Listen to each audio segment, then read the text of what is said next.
9 ta' Novembru, id-dedikazzjoni tal-Bażilika tal-Lateran. Fil-bidu tal-Knisja, il-kult kien isir f'xi dar privata u fil-persekuzzjonijiet ġol katakombi jew ċimiterji li l-liġi ta' Ruma kienet tipproteġi. Iżda għal-ħabta tas-sena 225 insibu ġa postijiet speċjali użati bħala knejjes u fil-bidu tar-4 seklu kien hemm ġa xi 40 knisja. L-Imperatur Kostantinu ġab fit-tmiem 3 sekli ta' persekuzzjoni lill-Knisja. Fis-sena 313 martu Fawsta tat il-palazz tagħha li kien bnieh Kostantinu fuq l-Olja tal-Lateran lill-Papa San Milzjande. Fid-9 ta' Novembru tas-sena 324 il-Papa San Silvestru wieħed ikkonsagra solennament nofs il-pjazza bħala knisja li semmiet is-semmi tas-Salvatur. Probabbilment din kienet l-ewwel konsagrazzjoni pubblika ta' knisja. Il-battisteru tagħha bnieh ġdid Kostantinu kważi fejn jinsab illum u ġie iddedikat lil San Ġwan il-Battista u fih bdew jiġu magħmda l-insara ta' Ruma. San Silvestru żamm in-nofs l-ieħor tal-palazz bħala r-residenza u l-kurja tiegħu li dam jiġi użat hekk għal aktar minn 1000 sena sakemm fl-14 seklu il-Papa ma rjiex fl-eżilju ta' Avignon. Sal-ġurnata tal-lum din il-Knisja hija l-Katedral ta' Ruma fejn il-Papa għandu l-katedra tiegħu. Hi tiġi l-ewwel u hi l-aktar waħda antika fost l-4 bażiliki patriarkali ta' Ruma. It-tlieta l-oħra huma il-Vatikan, Santa Maria Maggiore u San Paolo Fuori le Mura. Fil-Lateran saru 5 konċilji ekumeniċi u 20 sinodu. Fih hemm relikwi prezzjużi għall-Knisja fosthom l-irjus ta' San Pietru u San Pawl, l-artal żgħir li fuqu San Pietru ġieli użah biex iqaddes fid-djar privati u l-mejda tal-aħħar ikla li fuqha Sidna Ġesu waqqaf is-sagrament tal-Ewkaristija. Permezz ta' din it-tifkira il-Knisja titlobna biex nistqarru l-fedeltà tagħna lejn il-Papa u nwedu li nsommu sħiħ it-tagħlim tiegħu u biex turina wkoll li hi taraf il-knejjes kollha bħala postijiet tat-talb fejn il-fidili jinġabru flimkien biex jaduraw lil Alla.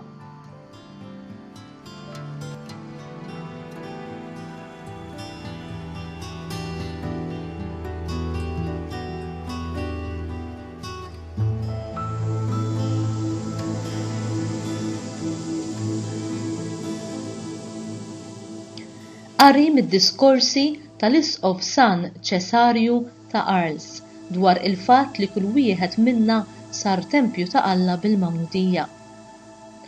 Ħuti eżiż, għall-grazzja ta' Kristu qegħdin niċċelebraw illum bil-ferħ u lena it-twelid ta' dan it-tempju. Iżda l-vera tempju ħaj ta' Alla għandna nkunu aħna. Bir-raġun kollu l-insara bil-ħeġġa tal-fidi tagħhom jagħmlu l-festa tal-Knisja għaliex jafu li permezz tagħha huma twildu mill-ġdid fir-ruħ. Trid issib il-Knisja nadifa, tħammitx ruħek bit-tbajja ta' dnub. Jekk trid li l-Knisja tkun imdawla, Alla jrid li ruħek ma tkunx imdalma. Imma kif hu stess jgħid, ħajiddifina id-dawl tal-emejjel tajba biex ikollu glorja dak li hu fis-smawiet. Kif inti tidħol f'din il-Knisja, hekk Alla jrid jidħol f'ruħek kif wett. Nammar f'nofshom u nimxi magħhom. Issa dan li ġej huwa diskors minn omelija tal-Isqof Marju Grek f'jum din il-festa ġifieri d-9 ta' Novembru tas-sena 2015. Għandni xi ħaġa aktar għażiża mill-Ewkaristija. Dana kollu mhux daqshekk rari li il-mod kif aħna saċerdoti u lajċi niċċelebraw il-quddiesa jagħmlilha evidenti li ma nkunux qegħdin nitolbu li dik li hija ċ-ċelebrazzjoni massima tad-divinità tkun nieqsa minn dispożizzjonijiet, atteġġamenti u tisħib li jixirqu lis-sagru. Fil-fema tiegħi liturġija ta' din ix-xorta hija wkoll deżagralizzazzjoni tat-Tempju. Qed ngħid dan biex kulħadd jerfa' ir-responsabbiltà tiegħu għax dawn l-abbużi mhumiex differenti minn dawk li inkurlaw lil Kristu meta tela Ġerusalemm. L-għadab ta' Kristu għal dawk li tefgħu taħt riġlejhom is-sagralità tat-Tempju ta' Ġerusalemm ifakkarni fir-rispett li jixraqlu tempju ieħor fejn jammar Alla.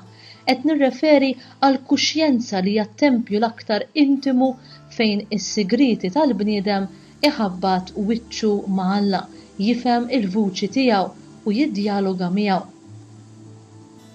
Forsi vera li l-ilmu lejn Alla insebħuh permezz tat-templi li nibnu bidejna għall-glorja tiegħu, iżda wisq aktar jeħtieġilna insebħuh bit-tempju ta' ġisimna li hu aħna u li fih jammaru. Fil-festa tal-lum irridu nifhmu li aħna l-insara aħna ġebel ħaj. Hemm ħafna responsabbiltà fil-mod kif ngħixu u nitkellmu. Għad-dinja ta' madwarna irridu nkunu eżempju għax qed inġorru fina l-istess tempju ta' Alla. Kif nistgħu nagħmlu dan? Billi nifhmu u naċċettaw il-kelma ta' Alla kif infissra mill-Maġisteru tal-Knisja.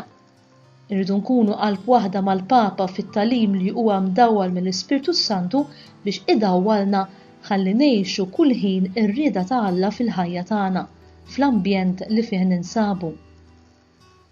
U nixtieq nispiċċa bi storja li turi x'qawwa għandha x-xhieda tal-fidi. Miet missier tifla fil-klassi. It-tfal tal-klassi tagħha kollha attendew għall-funeral tiegħu. Id-devozzjoni u l-imġiba ta' tfal waqt il-qudiesa kienet tassew sabiħa. Ġimgħa wara wieħed raġel mar għand il-kappillan u talbu jgħallmu r-reliġjon bi preparazzjoni għal mamudija biex jingħaqad mal-Knisja Kattolika. Il-kappillan ġietu l-kurżità u staqsa lil dan ir-raġel kif kien ħa din id-deċiżjoni. U r-raġel wieġeb: jiena attendejtu l-qudiesa tal-funeral u bqajt kommoss u mistaġeb b'dak kollu li smajt, speċjalment bid-devozzjoni li jurew it-tfal. X'nitgħallmu minn dan? L-aħjar mezz biex tgħin lill-oħrajn biex jedukaw lilhom infushom għal Ġesu huwa li wieħed jiddedika lilu nnifsu kollu kemm hu. Wieħed ftit jagħti każ tal-li ngħidu fuq ir-reliġjon tagħna aktar jara kif qed ngħixuha. Jeħtieġ ngħaddu qalbina minn bosta dbatijiet biex niddefendu s-sewwa u l-verità.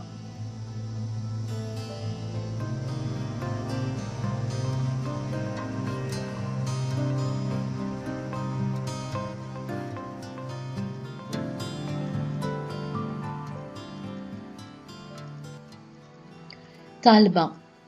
Mulej għenna biex bħal ġebel ħaj nimbnew f'dar spiritwali, saċerdozju qaddis, biex inkunu strumenti fidejk għat-tixrid tal-kelma tiegħek. Nitolbuk dan bi Kristu Sidna. Amen.